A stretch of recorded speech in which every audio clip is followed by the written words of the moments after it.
J'ai une question. Est-ce que tu connais des personnes qui se sacrifient et qui sacrifient une partie de leur vie pour quelqu'un d'autre? Et cela peut être un membre de leur famille ou peut-être un proche, une connaissance. Il y a même des personnes qui râlent et ils servent les autres en râlant et pourtant, eh bien, ils servent. Et ce n'est pas toujours la bonne méthode.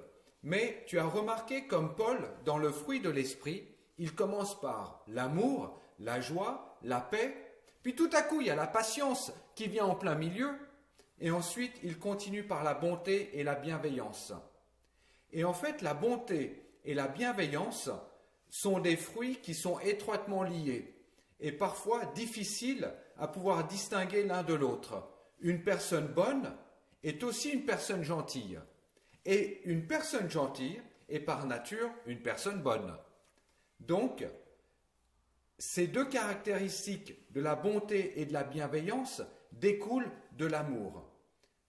Pour faire très simple, eh bien, quelqu'un dit que la patience, c'est le fruit qu'on a étudié l'autre jour, eh bien que la patience est l'amour qui souffre, et la bonté est l'amour qui est compatissant. La patience, c'est l'amour qui souffre, et la bonté est l'amour compatissant, et la bienveillance est l'amour en action.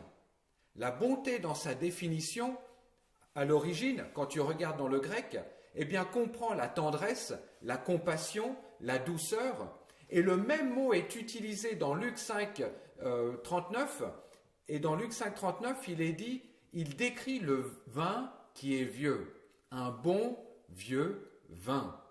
Pourquoi? Parce que le bon vieux vin est moelleux, il est velouté, il est doux, et il ne contient aucune amertume. Et servir sans aimer est insupportable. Servir à cause de l'amour est le plus grand des privilèges.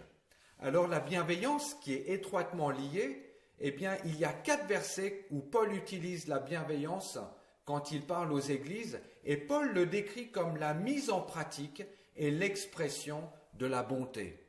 Donc ça nous parle de notre service et notre ministère les uns vis-à-vis des autres. Et en fait, c'est un esprit de générosité pour servir, pour secourir et pour donner aux autres. Ça se résume en un mot, c'est l'amour. Donc, ce fruit de l'esprit, je t'encourage à courir vers Dieu et à lui demander d'élargir encore plus ce fruit de l'esprit en toi, parce que le fruit de l'esprit, ce n'est pas que pour moi-même, mais c'est pour les autres. Et je pourrais tout garder. Dans ce cas, je suis centré sur moi, mais Dieu veut faire grandir cela. Alors, la bonté et la bienveillance, c'est souvent une mise en pratique qui est très facile parce qu'on le vit dans notre quotidien.